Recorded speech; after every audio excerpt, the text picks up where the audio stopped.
Hello, my name is Todd Patkin, and I'm so excited to be starting this new YouTube channel and sharing my 12 Weeks to Happiness program with you.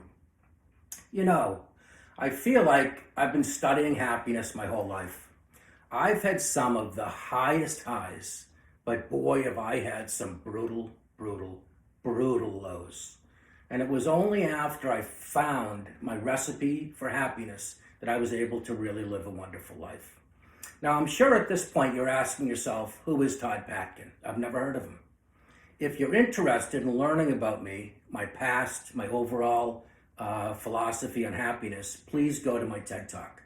I've also written books on happiness. I have a tape set on this very same 12-Week to Happiness program, and I've talked to thousands and thousands of people across the country on happiness. And one thing I can tell you is we all need a helping hand. We all get off track every once in a while, and it's worse today.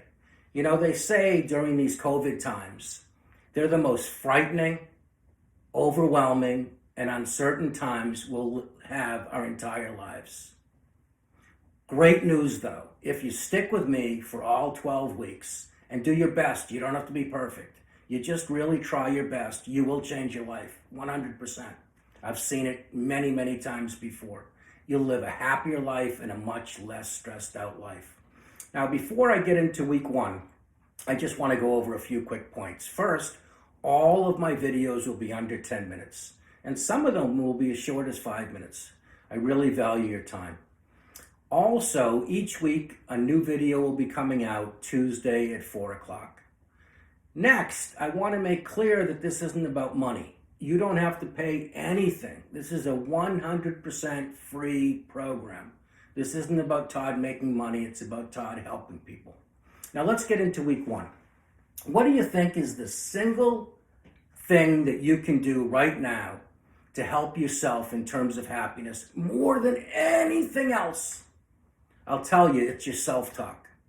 And the problem is most of us talk to ourselves 24 hours a day, 7 days a week, a lot more harshly than would even talk to our own worst enemy.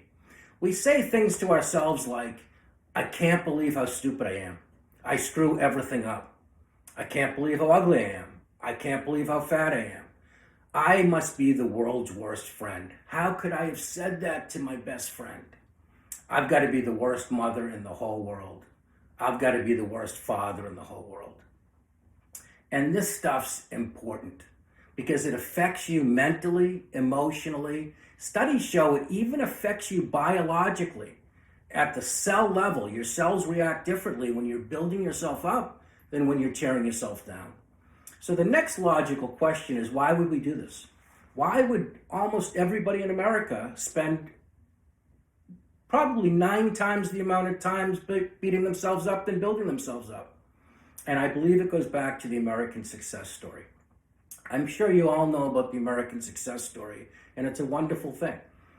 Immigrants coming over from other countries, deciding they're going to work as hard as they possibly can and becoming more successful, and the next generation's more successful, and all of a sudden things are fantastic.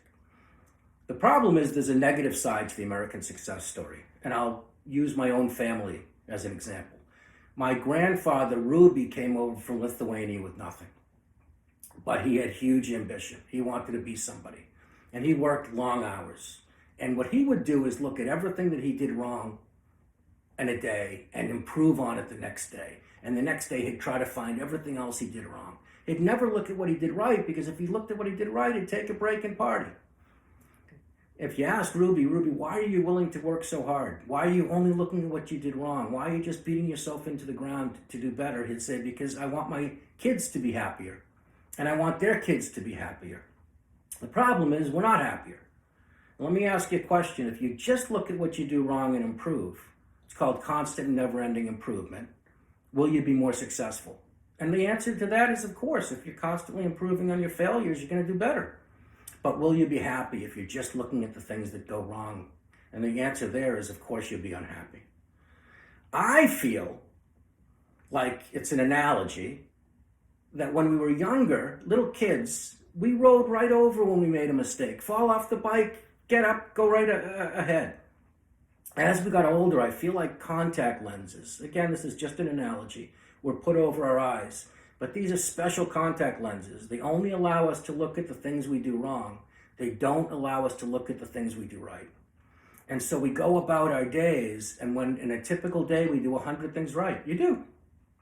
You brush your teeth right, you drive to work right, you eat right, but you may have one thing wrong. It's typical for a person, we're not perfect. And you focus on that one thing, you bring it home, you beat yourself up, and the next day you do the same thing. I believe that's how human beings work. And I think most of you today would probably agree with me.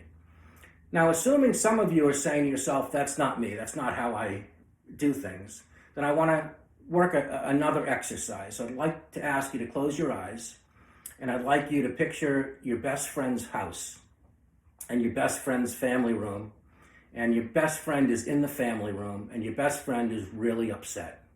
Maybe they're crying, but they're very upset.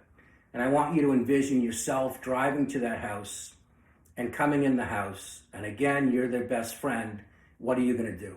And I think if you're their best friend, you're going to say, what's up? And they're going to say to you, I am so upset.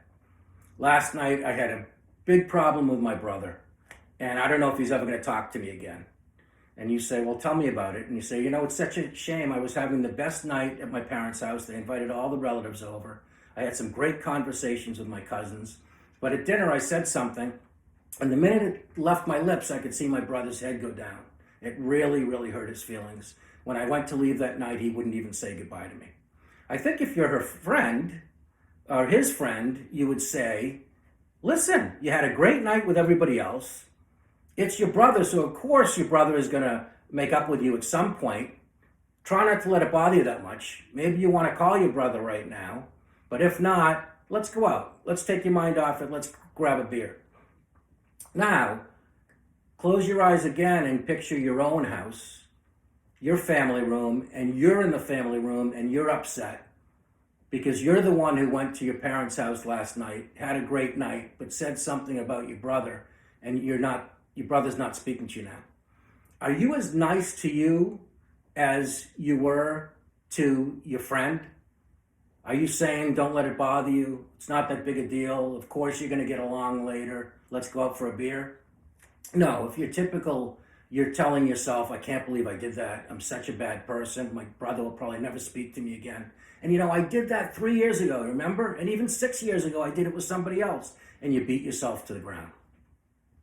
So I hope that gives you a good idea of how awful we can be to ourselves.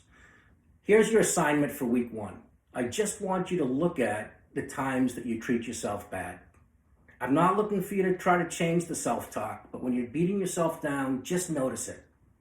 I don't expect you to be able to switch it over to positive talk because it's like if you go to the gym. If you go to the gym, you can't start out curling 50 pounds. You got to start out with 10. This is just a start. Just notice it. Like if you were a smoker, they say if you can just notice when the cigarette comes to your lips, that's a real plus. The other thing I want you to do is when you start to do things positive, as I said, the contact lenses that we have in our eyes, figuratively speaking, they don't allow you to see anything positive, just negative. So this week, when you do something great, I want you to celebrate it. You make a great meal for the family, high five yourself. You do something great at work, high five. Have a good time with the kids, high five. So that's it. Catch yourself when you're being mean to you. Something good happens, celebrate it.